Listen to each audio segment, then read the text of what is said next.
Bismillahirrahmanirrahim. Dear students, Assalamu alaikum. In previous lecture, we have discussed the discriminant of quadratic equation. But in this lecture, we will discuss the nature of roots of quadratic equation, which is a very important aspects of quadratic equations. तो आज का जो हमारा topic है, इसमें हम nature of roots जो है इसको डिस्कस करेंगे कि डिस्क्रिमिनेंट के थ्रू जो है वो नेचर ऑफ रूट जो है वो किस तरह फाइंड किए जा सकते हैं। तो यहाँ पे मैं एक आपको बताता चलूँ, ये एक किस्म का जादू है हमारे पास कि क्वाड्रेटिक इक्वेशन जो पहले चैप्टर में हमने पढ़ी है, वहाँ पे हम उनको क्वाड्रेटिक इक्वेशन को मुख्तलिफ मेथड से सॉल्व करते हैं, सोल्यूशन सेट फाइंड करते हैं, उसके बाद उसके रूट्स निकलते हैं। उस रूट्स को देख के हम उनकी नेचर बता सकते हैं कि ये रूट्स जो है वो किस किस्म के निकले हैं। यानी चैप्टर 1 की मैं बात कर रहा हूँ। यानी जो रूट्स निकलते हैं तो या वो नेचुरल नंबर हो सकते हैं, रैशनल नंबर हो सकते हैं, रियल नंबर हो सकते हैं या इर्रेशनल नंबर होते हैं। यानी वो जो नंबर्स हमारे पास आते हैं उनको हम मतलब किसी भी सेट के जो ज़ुमरे में शुमार कर सकते हैं। लेकिन वहाँ पे तो हम पहले चैप्टर में तो हम क्या करते हैं कि रूट्स फाइंड करते हैं और उसके बाद उसकी नेचर हम देख सकते हैं कि वो किस किस्म के रूट्स हैं। तो चैप्टर नंबर 1 जो है, इसमें आपने जितने भी रूट्स जो है वो फाइंड किए हैं, तो अगर आप उन पे गौर करें, वहाँ पे ये बात डिस्कस तो नहीं हुई, लेकिन अगर आप गौर करें तो आप चेक कर सकते हैं कि वो रूट्स की नेचर क्या है। यानी वो रैशनल है नंबर्स हैं या वो रियल नंबर्स हैं या इर्रेशनल नंबर है या इमेजिनरी नंबर है। तो वहाँ पे सोल्यूशन फाइंड करने के बाद हम उसकी जजमेंट करते हैं। लेकिन जादू मैं यहाँ पे इसको इसलिए कह रहा हूँ कि यहाँ पे without solving the equation we can find the nature of roots, कि हम इक्वेशन को एक्चुअली सॉल्व नहीं करेंगे। यहाँ पे जस्ट उसकी डिस्क्रिमिनेंट की बेस पे हम उसकी रूट्स की नेचर जो है वो बता सकते हैं। यानी रूट्स निकाले बगैर उसकी नेचर जो है वो हम जो है वो फाइंड आउट कर सकते हैं। तो इस लिहाज से ये एक जादू है, एक मैजिक है।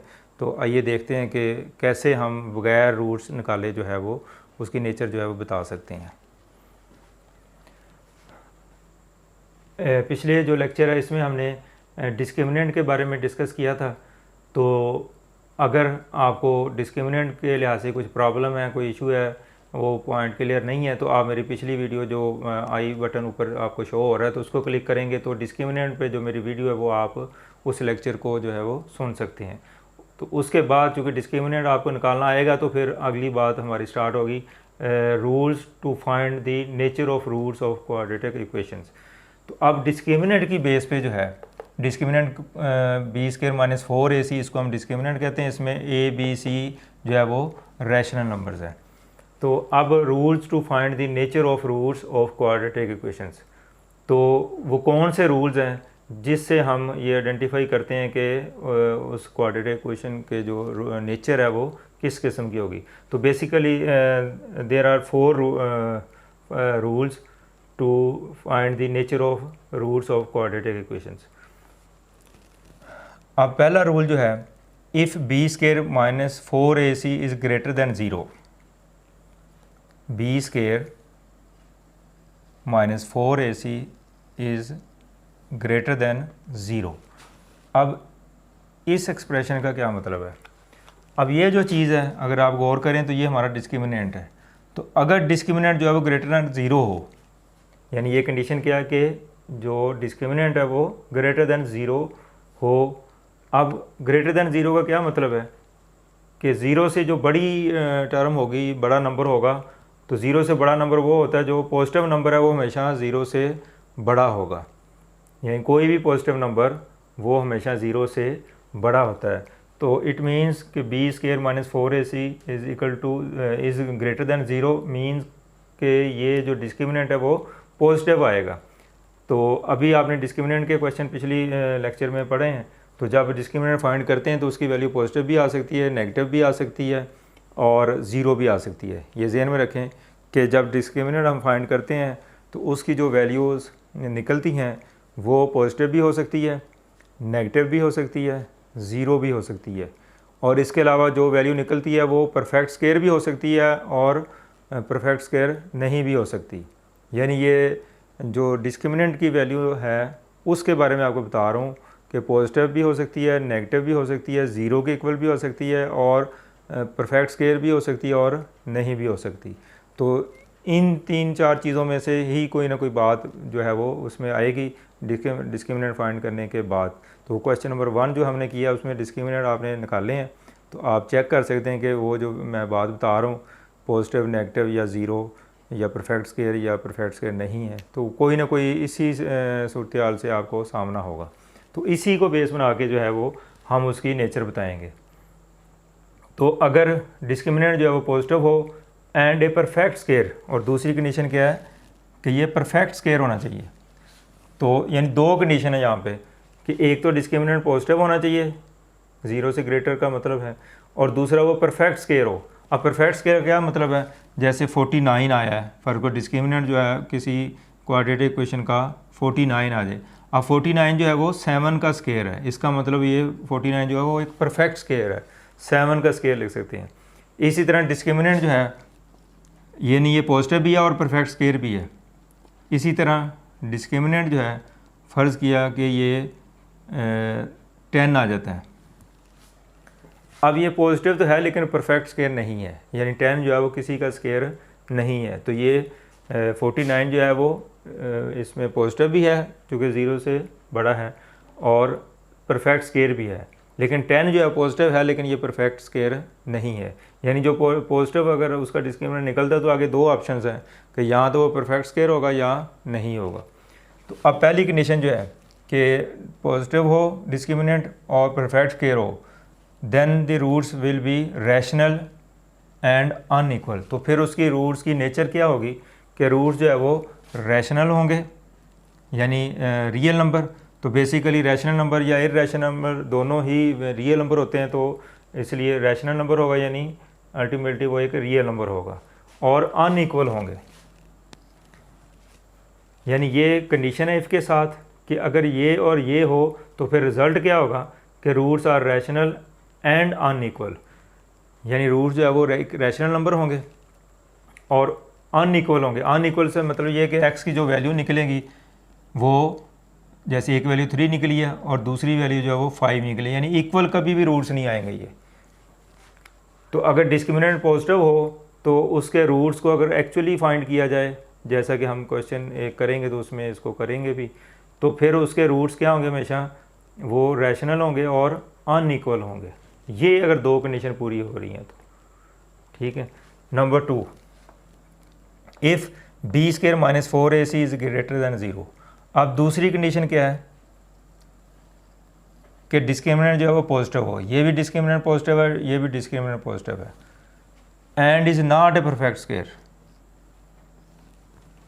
कि ये परफेक्ट स्केयर नहीं है।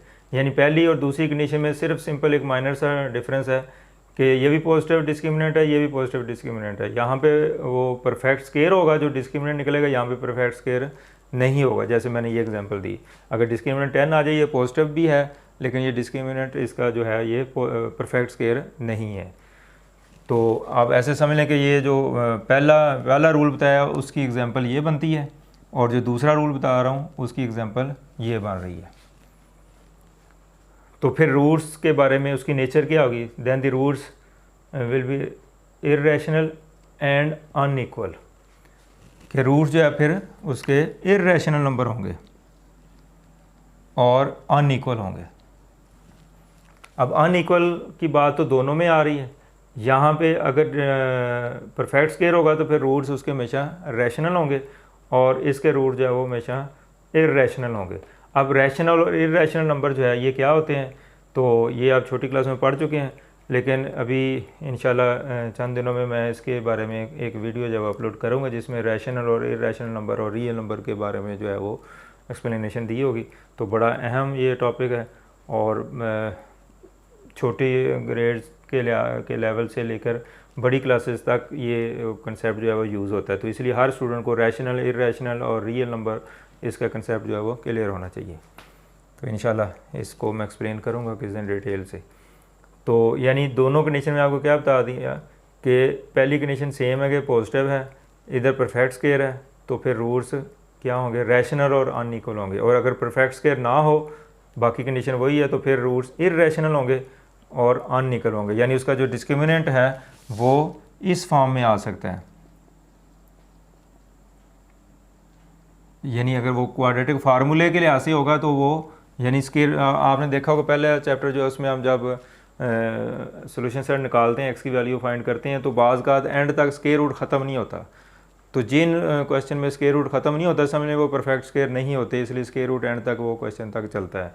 उसको मज़ीद सिंप्लीफाई नहीं करते तो हम स्केयर रूट एंड तक वो है उसको लिखते हैं। तो वो समझ लें कि वो सारे इर्रेशनल नंबर है। पहले चैप्टर की अगर आप मुख्तलिफ रूट्स को ऑब्ज़र्व करें, जो किसी भी एक्सरसाइज के जो आंसर हैं उनको देख लें, तो जिन क्वेश्चन में स्केयर रूट मौजूद है वो सारे के सारे इर्रेशनल नंबर हैं, और जिनमें स्केयर रूट नहीं है वो सारे के सारे रैशनल नंबर है।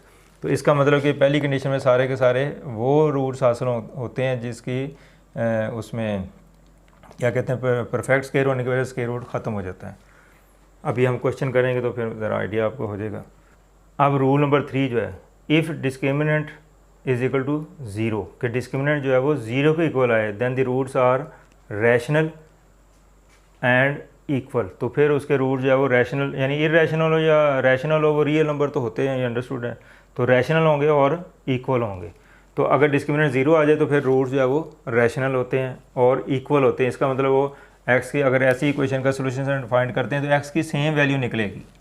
इक्वल का मतलब ये कि जब एक्चुअली उसके रूट्स फाइंड किए जाएँ तो फिर वो वैल्यू जो है वो सेम निकलती है एक्स की जो है। अब रूल नंबर जो 4 है, if B square minus 4ac is less than 0। अब लेस दैन 0 का क्या मतलब है कि ये एक नेगेटिव नंबर है। 0 से लेस का मतलब 0 से लेस वही नंबर्स होते हैं जो नेगेटिव हों, जैसे -5 है, -4 है, -100 है। तो ये डिस्क्रिमिनेंट जो है अगर नेगेटिव आ जाए, मसलन कि किसी क्वेश्चन का हमने डिस्क्रिमिनेंट फाइंड किया तो वो -3 आ जाए, तो माइनस में अगर डिस्क्रिमिनेंट निकलता है तो फिर रूट्स की नेचर क्या होगी, then the roots will be imaginary यानी कम्प्लेक्स कॉन्जुगेट।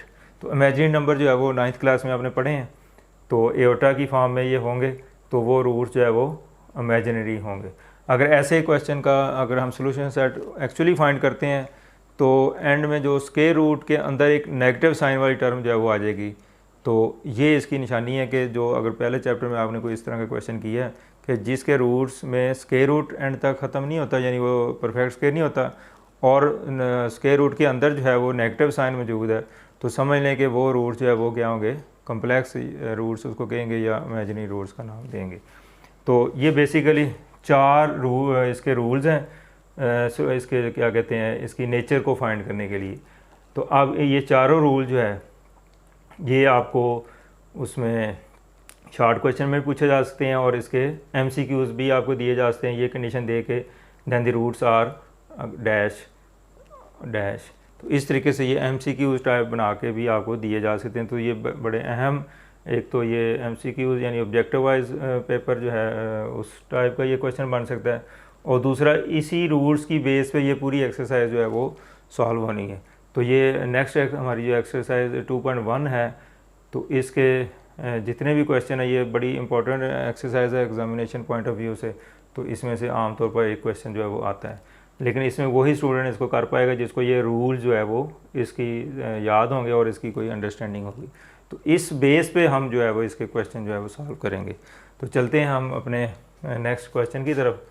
एक्सरसाइज 2.1 और क्वेश्चन नंबर 2 फर्स्ट पार्ट इसका। अब इसमें करना क्या है, find the nature of the roots and verify the result by solving the equation. अब यहाँ पे 2 बातें जो है वो कही गई हैं आपको। एक तो नेचर ऑफ रूट्स, वो हमने फाइंड करने हैं, जो कि हम इन रूल्स को फॉलो करते हुए जो है वो उसको आइडेंटिफाई करने की कोशिश करेंगे। और दूसरी बात जो है verify the results by solving the equation. अब verify the results by solving the equation का क्या मतलब है? इसका मतलब ये कि एक तो हम इसके रूट जो है वो इसकी जो नेचर बताएंगे वो without solving the equation, without find out the roots of the equation, कि इस इक्वेशन के हम रूट्स फाइंड नहीं करेंगे, जस्ट उसके डिस्क्रिमिनेंट की बेस पे हम उसकी जो है वो नेचर जो है वो बताएंगे। तो ये हमारे क्वेश्चन का फर्स्ट पार्ट होगा। अब उसकी वेरिफिकेशन के लिए उसने कहा कि आपने इस इक्वेशन को सॉल्व करके वेरीफाई भी करना है कि क्या रूट्स की नेचर जो हमने निकाली है तो एक्चुअली भी वही है जो रूट्स निकालने के बाद हमें पता चलेगी। तो ये क्वेश्चन जो है, एक तो डिस्क्रिमिनेंट से इसकी नेचर हमें पता चलेगी, वेरिफिकेशन के लिए आपको चैप्टर नंबर 1 जो है उसकी तरफ जाना पड़ेगा, क्योंकि ये क्वाड्रेटिक इक्वेशन है।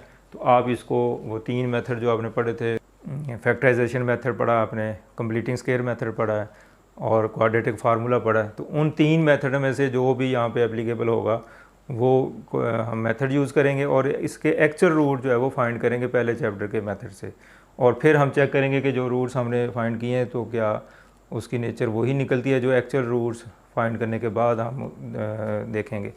तो चलते हैं, पहले हम इसकी डिस्क्रिमिनेंट निकालते हैं।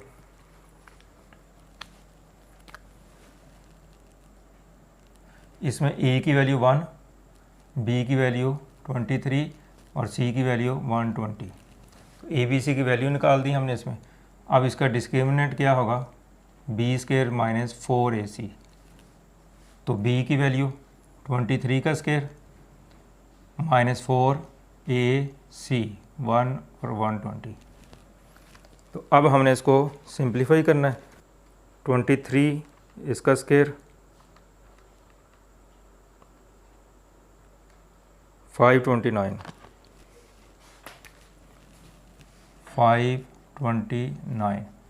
अब इसको मल्टीप्लाई करना है। 4 इंटू 120 480।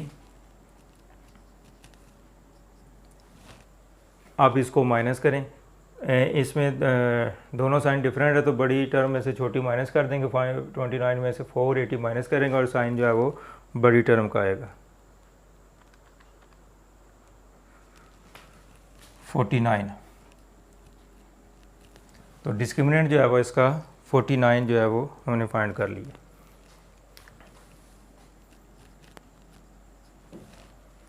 तो अब डिस्क्रिमिनेंट की बेस पे अब हमने इसकी बतानी है नेचर।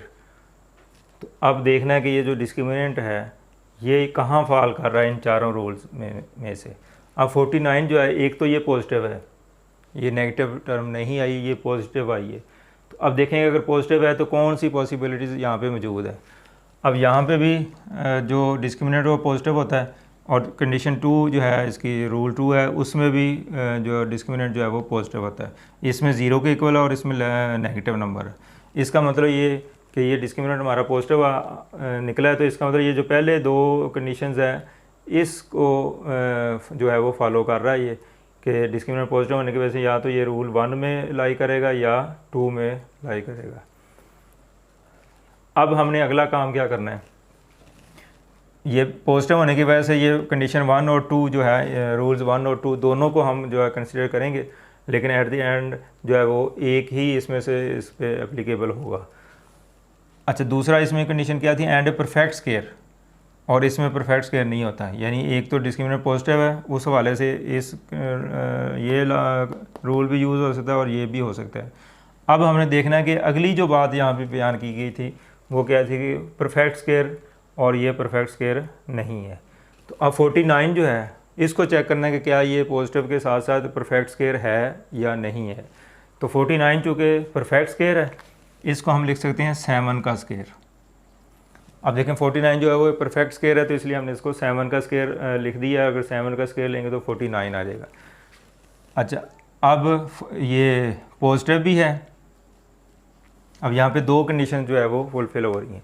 एक तो 49 जो है वो पॉजिटिव नंबर है और दूसरा क्या है, ये 7 का स्केयर है, यानी परफेक्ट स्केयर है। इसका मतलब 49 जो है वो परफेक्ट स्केयर है। तो अब इन 2 कंडीशन में, यानी एक तो ये पॉजिटिव नंबर है और दूसरा क्या है, परफेक्ट स्केयर है। तो अब ये देखेंगे ये 2 कंडीशन कहाँ पे हमारी जो है वो एग्जिस्ट कर रही हैं। तो जो हमारा पहला रूल है इसमें डिस्क्रिमिनेंट पॉजिटिव भी होता है और परफेक्ट स्केयर भी होता है। तो इसका मतलब ये है कि ये जो आंसर हमारा आया 49, ये इस पर रूल 1 जो है वो अप्लाई जो है वो एप्लीकेबल है। 2 इसलिए नहीं एप्लीकेबल कि ये परफेक्ट स्केयर अगर नहीं होता तो फिर 2 में ये बात जानी थी। तो अब ये परफेक्ट स्केयर अब हम क्या लिखेंगे, discriminant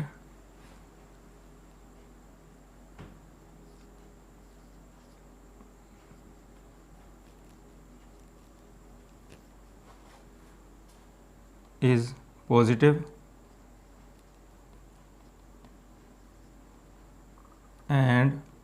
perfect square.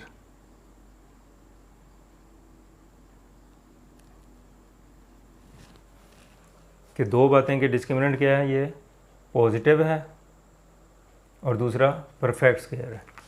Therefore roots of the given equation कौन सी है हमारे पास, ये वाली।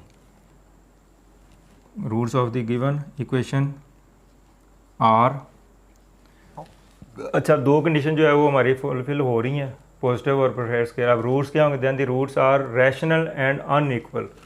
अब जो हमारे इफ़ के बाद वाली जो कंडीशन है वो क्या होती है कि रैशनल और अनइक्वल है। Then the given roots of the given equation are rational and unequal. Rational and unequal. अब देखें कि हमने डिस्क्रिमिनेंट के बेस पे उसके रूट्स की नेचर जो है वो फाइंड कर ली है कि रूट्स इसके क्या होंगे, रैशनल होंगे और अनइक्वल होंगे। यानी अब मैंने इसको स्टार्ट में बताया था कि ये डिस्क्रिमिनेंट जो है वो एक मैजिक का रोल अदा करेगा कि हमने रूट्स निकाले नहीं है, लेकिन हमने उसकी करैक्टरिस्टिक या उसकी खसूसियत जो है वो बता दी है, खासियत उसकी बता दी है कि रूट जो है वो रैशनल हो गए। रैशनल का मतलब ये कि जब हम इसके एक्चुअली इसके रूट्स अगर फाइंड किए जाएँ तो उसके आंसर में स्क्वायर रूट जो है वो बिल्कुल रिमूव हो जाएगा, ख़त्म हो जाएगा। स्क्वायर रूट उसके रूट्स में मौजूद नहीं होगा। और दूसरी बात कि दोनों रूट्स एक दूसरे से डिफरेंट होंगे। अनइक्वल का मतलब कि रूट्स सेम नहीं निकलेंगे बल्कि डिफरेंट होंगे।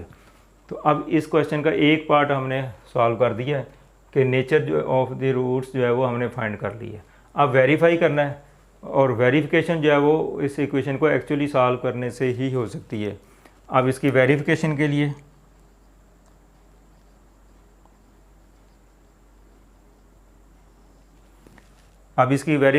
आपने इस इक्वेशन को सॉल्व करना पड़ेगा आपको। अब वेरिफिकेशन के लिए हम इस इक्वेशन को सॉल्व करेंगे। तो अब आपको इस इक्वेशन को सॉल्व करने के लिए चैप्टर नंबर 1 जो है फर्स्ट एक्सरसाइज और सेकंड आपने 2 पढ़ी हैं इसमें, कि या तो इसको फैक्टराइजेशन मेथड से करें अगर हो सकती है, तो कंप्लीटिंग स्क्वायर मेथड से करें या क्वाड्रेटिक फार्मूले से करें। तो जिस तरीके से भी आप इसको करना चाहें तो आप इसको देख लें उस चैप्टर के लिहाज से। तो मैं इसको फैक्टराइजेशन के लिहाज से मैंने किया है। तो 23 के फैक्टर यानी फैक्टर बनाने का प्रोसीजर वही है जो आपको बार बार मैं बता चुका हूँ। तो इसके 2 फैक्टर बनेंगे -15 और -8। ये इसके 2 फैक्टर बनते हैं और फैक्टर बनाने का जो प्रोसीजर आपको बताया उसके मुताबिक इसको आप चेक कर लें। अब फर्स्ट 2 टर्म जो है इसमें से x कॉमन आ जाएगा, तो x -15 और इसमें से -8 कॉमन आ जाएगा। तो -8 कॉमन लेने से यहाँ पे x रह जाएगा और माइनस कॉमन लेने से यहाँ पे माइनस आ जाएगा, और 128 को 8 पे डिवाइड किया तो 15 आ गया। अब फिर ये 2 टर्म एक जैसी हैं, तो इसको हमने फिर कॉमन ले लिया, x -15 is equal into x -8 is equal to 0।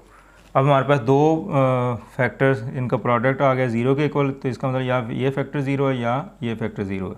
तो x -15 इज इक्वल टू 0 और x -8 इज इक्वल टू 0। तो x की वैल्यू यहाँ पे 15 निकल आई और यहाँ पे x की वैल्यू 8 निकल आई। तो अब इसको हमने फैक्टराइजेशन मेथड से इसको सॉल्व कर लिया है पहले चैप्टर के तरीके से। तो x की 2 वैल्यूज़ हमारे पास आई हैं, यानी एक्चुअली हमने ये एक्चुअल रूट्स हमने फाइंड कर लिए हैं। अब यहाँ पे हमने इस इक्वेशन को रूट्स फाइंड नहीं किए, रूट्स फाइंड किए बगैर उसकी नेचर बताइए। अब रूट्स हमारे पास आ गए हैं, अब इस पर गौर करें, एक 15 आया एक 8 आया। तो अब चेक करें कि जो आपने बात लिखी है ऊपर फर्स्ट रूल के मुताबिक क्या ये रूट्स पे अप्लाई हो रही है। तो यहाँ पे हमने लिखा है कि roots of the given equation are rational. अब देखो 15 और 8 ये दोनों रैशनल नंबर है, 15 भी रैशनल नंबर है और 8 भी रैशनल नंबर है। तो रैशनल नंबर की जो डेफिनेशन है उसके मुताबिक जो है ये दोनों रैशनल नंबर है। और दूसरी बात क्या है, एंड रैशनल एंड अनइक्वल। तो अब दोनों रूट्स डिफरेंट है एक दूसरे से, ये 15 है ये 8 है, ये अनइक्वल रूट्स हैं। इसका मतलब कि जो हमने करैक्टरिस्टिक इस रूट की बताई है डिस्क्रिमिनेंट की बेस पे, वही एक्चुअल सूरत हाल हमारे सामने आ रही है कि वाकई इसके जो रूट्स है वो रैशनल भी है और अनइक्वल भी है। अब देखें कि यहाँ पे तो हमने रूट्स निकाले हैं और उसको देख के हम बता रहे हैं, लेकिन यहाँ पे रूट्स निकाले ही नहीं हमने, लेकिन फिर भी हम उसके जो है वो उसकी नेचर के बारे में बता रहे हैं। तो ये जो मैजिक वाली बात की थी वो मैंने इसी रेफरेंस से की थी कि without finding the actual roots of the equation we can identify the nature of quadratic equation. तो उम्मीद है कि ये टॉपिक आपको समझ आ गया है। रूल 1 के मुताबिक हमने एक एग्जांपल जो है वो हल कर ली है। डियर स्टूडेंट्स, अब हम क्वेश्चन नंबर 2 जो है इसके सेकंड पार्ट इसकी तरफ पढ़ते हैं। अब हमारे पास एक और इक्वेशन दी हुई है, तो इसका भी वही काम, यानी नेचर ऑफ रूट्स बतानी है हमने और इसको वेरीफाई करना है कि क्या ये रूट्स की जो नेचर है वो वही है जो हम डिस्क्रिमिनेंट की बेस पे जो है वो फाइंड करेंगे।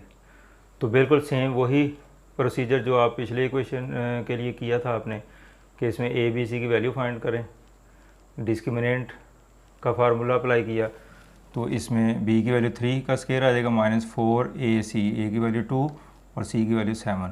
तो इसको स्केयर लिया था 9 और ये 56। अब दोनों टर्म जो है वो दोनों साइन डिफरेंट है, तो बड़ी टर्म में से छोटी माइनस करके साइन बड़ी वाले का आएगा, तो -47 आ गया। तो अब देखेंगे इसका जो डिस्क्रिमिनेंट है वो -47 आया। अब हमने देखना है कि ये 47 जो आया है तो इसकी कौन सा जो रूल्स है कहाँ पे ये एग्जिस्ट करता है। तो एक तो ये नेगेटिव है, लेस देन ज़ीरो। अब ये एक जो भी नेगेटिव टर्म आएगी वो हमेशा ज़ीरो से छोटी टर्म होगी, यानी लेस देन ज़ीरो होगी। अब लेस देन ज़ीरो की कौन सी कंडीशन है, ये भी ग्रेटर देन ज़ीरो, ये भी ग्रेटर देन ज़ीरो, लेकिन ये ज़ीरो के इक्वल है, ये लेस देन ज़ीरो। इसका मतलब ये कि ये जो हमारे पास डिस्क्रिमिनेंट हमने फाइंड किया है -47, तो ये एक नेगेटिव नंबर है और नेगेटिव नंबर के लिहाज से डिस्क्रिमिनेंट जो है वो जो रूल 4 है इस पे जो है वो इम्प्लीमेंट होगा। तो डिस्क्रिमिनेंट जो है वो नेगेटिव है, तो डिस्क्रिमिनेंट नेगेटिव आ जाएगा। तो जब डिस्क्रिमिनेंट नेगेटिव है तो उसके परफेक्ट स्केयर और स्केयर होने का उसमें कोई वो अमल दखल नहीं होता। तो बस अगर ये नेगेटिव आ गया तो फिर रूट्स क्या होंगे, then the roots are imaginary complex conjugate. Complex conjugate का मतलब ये है कि वो दोनों रूट्स एक दूसरे से डिफरेंट होंगे और एक दूसरे का कॉन्जुगेट होंगे, यानी इमेजिनरी रूट जो है वो कभी भी ये एक जैसे जो है वो नहीं आएंगे, एक दूसरे के कॉम्प्लेक्स कॉन्जुगेट जो है वो होते हैं। तो अब इसका रिज़ल्ट क्या आएगा, nature discriminant is negative less than zero and not a perfect square. तो ये परफेक्ट स्केयर नहीं है, therefore roots of the given equation are imaginary. तो इसके रूट्स जो है वो क्या होंगे, इमेजिनरी होंगे। ये कंडीशन जो है वो फाइंड करना ज़रूरी नहीं है, तो आप जस्ट उसके नेगेटिव या पॉजिटिव होने से ही आइडिया हम लगा सकते हैं। अगर नेगेटिव आया तो फिर क्या होंगे, discriminant is negative and roots of the given equation are imaginary. तो उसके रूट्स क्या होंगे, अगर ये लेस देन ज़ीरो है तो उसके रूट्स हमेशा क्या होते हैं, एक दूसरे के कम्प्लेक्स कॉन्जुगेट होते हैं या इमेजिनरी होते हैं, या इसको कम्प्लेक्स नंबर भी कहते हैं हम, एंड अनइक्वल। और जितने भी जो कम्प्लेक्स रूट है वो हमेशा एक दूसरे के जो कॉन्जुगेट होते हैं तो डिफरेंट होते हैं एक दूसरे से, तो इक्वल कभी भी नहीं आएंगे। तो ये हमने इसकी नेचर फाइंड कर ली इस नेगेटिव डिस्क्रिमिनेंट की बेस पे, ठीक है। अब हमने इसका रिज़ल्ट को वेरीफाई करना है। दूसरे क्वेश्चन का हिस्सा हमारा क्या है, and verify the result bye solving the equation. तो अब आपने ये इक्वेशन लिखनी है और इसको चैप्टर नंबर 1 जो है उसके मुताबिक 3 मेथड जो आपने पढ़े हैं तो उसके मुताबिक आप इसको सिंप्लीफाई करेंगे। अब यहाँ पे ये बात ध्यान में रखें कि जब ये परफेक्ट स्केयर ना आए और नेगेटिव आ जाए तो समझ लें कि इसका ये जो क्वेश्चन है फैक्टराइजेशन से नहीं हो सकता। यहाँ पे ये भी एक बात आप नोट कर सकते हैं कि जब डिस्क्रिमिनेंट जो है वो नेगेटिव नंबर आ जाए या परफेक्ट स्केयर ना हो तो फिर हमें उसका वो क्वेश्चन कभी भी फैक्टराइजेशन मेथड से सॉल्व नहीं हो सकता। तो इससे हमें एक ये आइडिया भी जो है वो हो रहा है। अब ये जो चैप्टर हम पढ़ रहे हैं थ्योरी ऑफ क्वाड्रेटिक इक्वेशन, तो अब यहाँ पे इसके अंदर यानी क्वाड्रेटर के अंदर हमने झांक के देखना है कि ये क्या चीज़ है, यानी उसके रूट्स की नेचर क्या है, उसको सॉल्व किए बगैर। तो इसको अब यहाँ पे हमने डिस्क्रिमिनेंट की बेस पे हमें आइडिया हो गया कि ये फैक्टराइजेशन से नहीं हो रहा। तो 2x² + 3x + 7 = 0, तो ये क्वाड्रेटिक फार्मूला यूज़ करेंगे। अब चूँकि ये क्वेश्चन इस तरह के आप बार बार कर चुके हैं, तो यहाँ पे मैं ज़रा शॉर्टकट में आपको बता रहा हूँ, आप इसको सिंपलीफाई कर लें पहले चैप्टर के तरीके से। तो हमारे पास x की ये वैल्यू निकलेगी। अगर आप इस इक्वेशन को क्वाड्रेटिक फार्मूले से सॉल्व करना आपने, अगर यहाँ पे कोई प्रॉब्लम हो तो क्वाड्रेटिक फार्मूले से क्वाड्रेटिक इक्वेशन को सॉल्व करने का जो मेथड है वो पहले चैप्टर की जो वीडियो उसमें मैंने अपलोड किया हुआ है। अगर आपको यहाँ पे कोई प्रॉब्लम हो तो क्वाड्रेटिक फार्मूला का यूज़ है क्वाड्रेटिक इक्वेशन के लिए, उसकी वो वीडियो देखें। वो बटन आई का जो है उसका में इसका लिंक दिया हुआ है, तो डिस्क्रिप्शन में भी मैं इसका लिंक जो है वो डाल दूँगा। तो वहाँ से आप इसका प्रोसीजर देख लें कि इस इक्वेशन को कैसे सॉल्व करना है। तो x की ये वैल्यू निकल आई। अब देखें कि ये जो हिस्सा है, अब इससे ज़्यादा ये सिंपलीफाई नहीं हो सकता, चूँकि डिस्क्रिमिनेंट स्क्वायर रेडिकल साइन के अंदर जो है वो नेगेटिव साइन आ गया और ये परफेक्ट स्क्वायर भी नहीं है। तो इसका मतलब ये ख़त्म रेडिकल साइन जो है वो ख़त्म नहीं किया जा सकता और ये एंड तक रहेगा। और माइनस की वजह से कि स्क्वायर रूट के अंदर अगर नेगेटिव टर्म आ जाए, नेगेटिव साइन आ जाए, तो वो एक इमेजिनरी रूट होता है। मसलन -47 है, तो हम इसको लिख सकते हैं 47 और -1, और नेक्स्ट हमें 47 अलहदा कर दें और -1 जो है अलग सेपरेट कर देंगे। तो 47 तो -1 जो है वो एओटा के इक्वल होता है। तो एओटा वाले जो जितने भी नंबर्स है वो सारे के सारे इमेजिनरी नंबर या कॉम्प्लेक्स नंबर कहलाते हैं। तो इसका मतलब ये है कि ये एक इमेजिनरी नंबर है या एक कॉम्प्लेक्स नंबर है। तो जो नेचर हमने डिस्क्रिमिनेंट की बेस पे फाइंड की थी कि रूट्स क्या हो गए इमेजिनरी और अनइक्वल, तो वही हमने देखा कि इसको वेरीफाई किया, एक्चुअल रूट्स हमने फाइंड किए हैं तो वो इमेजिनरी रूट्स निकले और अनइक्वल है। इसका मतलब यहाँ पे हमारी वेरिफिकेशन हो गई है कि जो डिस्क्रिमिनेंट की बेस पे हम रिज़ल्ट दे रहे हैं तो एक्चुअली अगर वो क्या कहते हैं इसको रूट्स फाइंड किए जाएँ तो एक्चुअल रिज़ल्ट भी वही आता है जो हमने डिस्क्रिमिनेंट की बेस पे दिए है। तो यहाँ पे हम वेरीफाई कर चुके हैं, therefore roots are imaginary and unequal. अब ये अनइक्वल है, ये भी देखें कि एक नेगेटिव साइन के साथ है, एक पॉजिटिव साइन के साथ है, तो दोनों रूट्स जो है वो एक दूसरे से डिफरेंट हैं।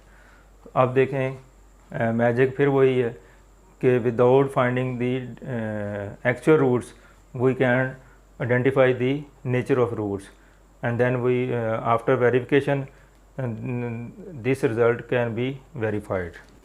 डियर स्टूडेंट्स, अब हम क्वेश्चन नंबर 2 जो है इसका थर्ड पार्ट की तरफ चलते हैं। इसमें हमारे पास एक इक्वेशन है क्वाड्रेटिक इक्वेशन। तो वही बात कि इसके नेचर ऑफ रूट्स वो हमने बताने हैं और उसके बाद इसका वेरीफाई करना है इसको सॉल्व करने के बाद। तो डिस्क्रिमिनेंट उसी तरीके से फाइंड करना जैसे आपको मेथड पिछला मैंने बताया बार बार। तो 20 के -4 ऐसी वैल्यूज़ पुट कर दी इसमें और इसका स्केयर लेंगे तो पॉजिटिव आ जाएगा ये 576 और इनको मल्टीप्लाई करेंगे तो 576। तो ये सेम नंबर है, माइनस करेंगे तो 0 आंसर आ जाएगा। अब इसका डिस्क्रिमिनेंट जो है वो 0 के इक्वल आया है। अब देखें कि ये 4 रूल जो है या ये कहाँ पे फॉल जो है वो कर रहा है। तो डिस्क्रिमिनेंट 0 वाली कंडीशन ये है कि डिस्क्रिमिनेंट अगर 0 हो तो रूल 3 जो है वो इस पर अप्लाई हो सकता है कि चूँकि डिस्क्रिमिनेंट 0 आ गया। तो अब डिस्क्रिमिनेंट 0 तो अब इसकी नेचर क्या होगी, then the roots are rational and equal. तो इसके रूट्स जो है वो क्या होंगे, because discriminant is 0 then roots of the given equation are real and equal. यानी रूट्स क्या होते हैं इसके, रियल एंड इक्वल, यानी रैशनल नंबर होगा। यहाँ पे आप रैशनल भी लिख सकते हैं। Then the roots will be real and rational, क्योंकि जो भी रियल रैशनल नंबर होगा वो हमेशा रियल नंबर ज़रूर होगा। एंड इक्वल, तो इसके रूट्स जो है वो इक्वल होंगे, यानी इसके रूट्स जो है वो रैशनल नंबर हैं और दूसरा की बात है कि वो इक्वल हैं। अब हम इसको वेरीफाई करते हैं। 16x² - 24x + 9 = 0। अच्छा, जिसका रूट्स जो है वो क्या कहते हैं 0 आ जाए, वो इक्वेशन जो है वो क्वाड्रेटिक इक्वेशन जो है वो फैक्टराइजेशन मेथड से भी इजीली सॉल्व हो जाती है। तो अब ये इक्वेशन हमारे पास, आप जिस मेथड से भी इसको करना चाहें, फैक्टराइजेशन से कर लें, कंप्लीटिंग स्क्वायर मेथड से कर लें, क्वाड्रेटिक फार्मूला यूज़ कर लें, किसी भी तरीके से आप करेंगे तो हमारे पास x की ये 2 वैल्यू निकलेंगी। आप इसको करके देख सकते हैं। तो अगर कोई प्रॉब्लम हो तो वो पहले चैप्टर की वीडियो देख लें। तो x की वैल्यू 3/4, 3/4। अब देखें कि इस रूट्स को हम चेक करें, ये दोनों रूट्स क्या हैं, ये रैशनल नंबर है। 3/4 एक्चुअल तो एक ही नंबर है, 3/4 जो है वो एक रैशनल नंबर है, और जो रैशनल नंबर है वो रियल नंबर ज़रूर होता है। तो ये रियल नंबर भी कह सकते हैं इसको।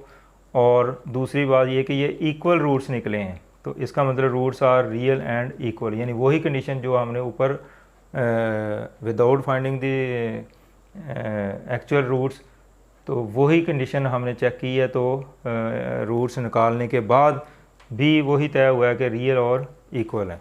तो इसका मतलब कि रूट्स निकाल के भी बताया जा सकता है, और अगर रूट्स नहीं निकालने, ये वाला काम तो हम पहले चैप्टर में पढ़ते हैं कि रूट्स निकाल के, यानी असल में जो वेरिफिकेशन है ये असल में पहला चैप्टर है कि एक्चुअली रूट फाइंड किए जाएँ। तो एक्चुअली रूट फाइंड करके भी इसकी नेचर बताई जा सकती है।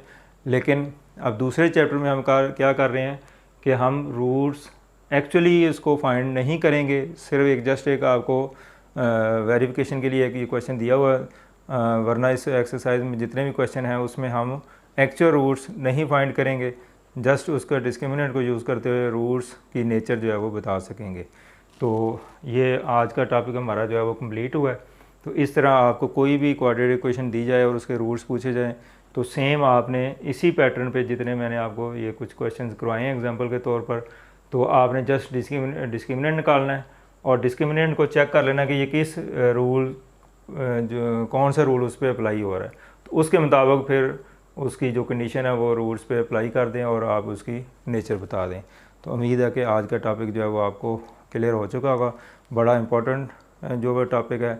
अगर आपको ये कंसेप्ट क्लियर नहीं है तो इस एक्सरसाइज के बाकी जो क्वेश्चन है वो आप के लिए बड़ा मुश्किल हो जाएंगे। तो इसकी प्रैक्टिस करें ताकि जो नेक्स्ट हमारा टॉपिक है, जो नेक्स्ट हमारे क्वेश्चंस है वो आप इजीली फाइंड कर सकें। यानी यही थीम, यही जो रूल्स है ये आगे पूरी एक्सरसाइज में यूज़ होने हैं। तो इसलिए इसकी अच्छे तरीके से प्रैक्टिस कर लें मेरी अगली वीडियो आने से पहले, ताकि जब हम नेक्स्ट क्वेश्चन करें तो आप बड़े इजीली उसको समझ भी पाएंगे और उसको खुद से उसकी प्रैक्टिस भी कर लेंगे। तो एंड में आपसे यही रिक्वेस्ट मेरी होती है कि अगर आपको मेरा ये लेक्चर समझ आ रहा है तो यकीनन आपको अप्रिशिएट भी करना चाहिए। लाइक का बटन है उसको क्लिक कर दें। इसके अलावा सब्सक्राइब अगर नहीं किया तो सब्सक्राइब कर दें और बेल आइकन को भी क्लिक कर दें ताकि हर आने वाली नई वीडियो आपको ख़ुद से उसका नोटिफिकेशन जो है वसूल हो सके। और मज़ीद मैक्सिमम दूसरे स्टूडेंट को भी आप ये शेयर करें ताकि ज़्यादा से ज़्यादा स्टूडेंट जो है वो इस सूरत हाल में घरों में बैठे हुए हैं, तमाम तालीमी इदारे बंद हैं, तो एक आपको होम ट्यूशन का एक ऑप्शन यहाँ पे मौजूद है कि आप ऑनलाइन ये लेक्चर सुन के जो है वो अपनी स्टडी उसको कंटिन्यू कर सकते हैं। बहुत शुक्रिया।